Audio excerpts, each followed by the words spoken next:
Governor Wallace, I'd like to ask you a question in the economic area. One of the major phenomena that America has experienced in the last several decades has been the mechanization of labor in rural areas, such that hundreds of thousands of people in your state and in many other states have been thrown into a state of near starvation, many of them being forced to migrate to the cities, particularly in the north. You've spoken a great deal about the obligations of local government. I wonder what you have done in Alabama, or what other southern governors have done to deal with the plight of this mass of people. I cannot tell you what other southern governors may have done, but of course your statement that many people are near starvation is entirely incorrect and erroneous. We probably have people in our state, the same as in the state that you are speaking from, that have a deficient diet at times, but as far as anybody starving to death, that's simply not the case. Our system in this part of the country that grew up even after the war between the states that you don't necessarily like, I would say, which had some paternalism in it, has seen that this doesn't happen.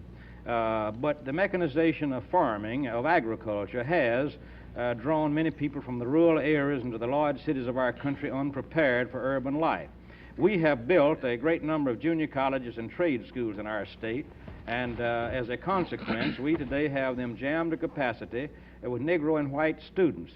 We are attempting to solve this problem through education.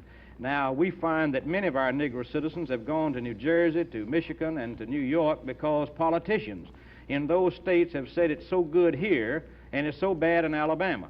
But we find that many of them who went there came back and said it's a lot better in Alabama than it was there. Well, Governor, I certainly... How many came back? I certainly am an advocate of higher education, and I commend you for the building of junior colleges, but that doesn't do much to ease the plight of families who have no jobs. Now, Well, I noticed 2 weeks ago that Justice Hugo Black of the Supreme Court ordered the state of Alabama to restore 20,000 children to the public welfare rolls there. Yes, sir. And there are many other reports from southern areas that Well, people are in a state of severe malnutrition bordering on starvation. Well, that's not correct. I would like to invite you gentlemen to come down and see for yourself, and you will say what many have said when they got here, that we've just been misled. Now, well, there are a number of commissions that have gone down and have reported to the Congress and to the American people quite to the contrary.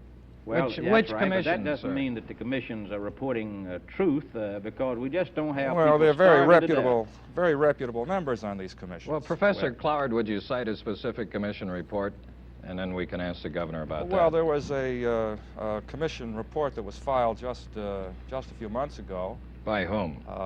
By a group of organizations in the North, such as the Field Foundation.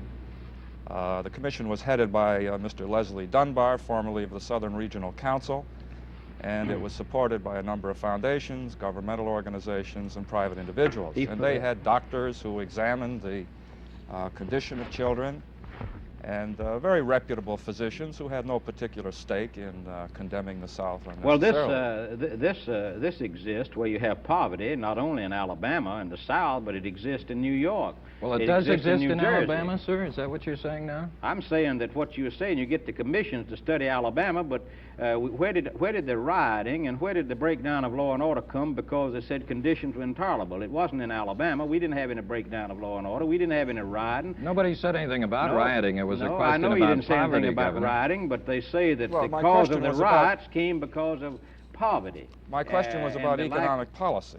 And, Well, our economic policy is that your public welfare system does not permit people on the rolls, especially children. We did, no, so here's what we had, a rule that I think is a common sense rule, that if a working, able-bodied man lived in the home, that even though he was not the father or the husband of the wife, but lived with the woman, lived with her in the home where the children were and was working and able-bodied, then you couldn't put those children on aid-dependent children because... Well, but Governor, that amounts to saying that a man who has no legal liability for a family is going to be forced by the welfare system to care for that family. I think it's a pretty good rule when an able-bodied man lives with a woman and children as man and wife, even though they're not married, and lives in that household that... And even though he's not employed.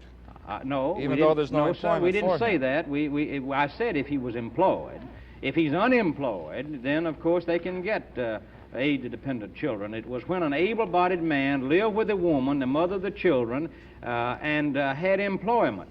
They could not... Governor, in your state, when a man is employed, the family cannot get public welfare. The point is he must leave that family. If he is indeed the father or the husband, he must desert that family before they can then go on to public welfare rolls. That happens to be true in many, many other states, too. Well, what you're saying, of course, is that you think that we ought to spend more on welfare, and I think we ought to get away from welfare and not pay able-bodied people. Well, I'd be interested in your answer of how we could do that, Governor. What economic policies have you promulgated to care for people who have been displaced by machines in rural areas? Well, I said that we have the junior Besides junior colleges, which and trade school program, and another thing we've done. done. How do people eat in the meanwhile?